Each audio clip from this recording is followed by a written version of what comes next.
مدارس کے تعلیمی نظام کو شک کی نظر سے دیکھنے کا سلسلہ دہشت گردی کے خلاف جنگ کی اصطلاح عام ہونے سے پہلے شروع ہوا تھا یا بعد میں، ایسے کسی سوال پر غور کرنے کی فرصت ہوش ربا مہنگائی اور زندگی کے سینکڑوں مسائل حل کرنے کی کوشش میں بے دم ہوتے لاکھوں پاکستانیوں کے پاس نہیں۔ لیکن اگر انہیں انتخاب کا حق دیا جائے تو کیا وہ اپنے بچوں کو مدارس میں بھیجنا پسند کریں گے؟ Given the choice, will send their kids to secular schools. اگر پاکستان کے متوسط طبقے کے پاس انتخاب کا حق ہو تو وہ اپنے بچوں کو سیکولر اور پرائیویٹ سکولز میں بھیجیں۔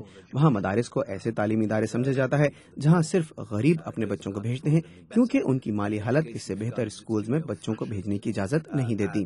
ولیم ڈیلرمپل ایک تاریخ دان ہیں، ہندوستان کی تاریخ سے متعلق کئی کتابوں کے مصنف ہیں، اور ان کا کہنا ہے کہ پاکستان اور ہندوستان کے موجودہ مدارس کا سلسلہ مغلیہ دور کے اس مدرسہ سسٹم سے ملتا ہے جس میں فارسی اور عربی زبانوں میں پڑھائے جانے والے نصاب کے معیار پر مغربی تعلیمی اداروں نے اپنے جدید علوم کی بنیادیں استوار کیں۔ ولیم ڈیلرمپل کا خیال ہے کہ مدارس کے موجودہ نظام کی اصلاح بآسانی ممکن ہے۔ It's very important to realize the degree to which the Western اس چیز کو سمجھنا بہت اہم ہے کہ 12ویں اور 13ویں صدی کی مغربی یونیورسٹیاں اسی طرز پر بنائی گئی تھیں جس طرز پر اسلامک اسپین اور اسلامک سسلی کے مدارس تشکیل دیے گئے تھے۔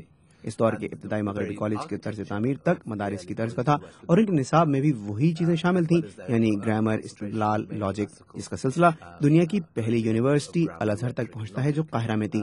تو میں سمجھتا ہوں کہ مدارس ضروری نہیں کہ برے ہی ہوں۔ first university in the world, which is Al-Azhar in Cairo.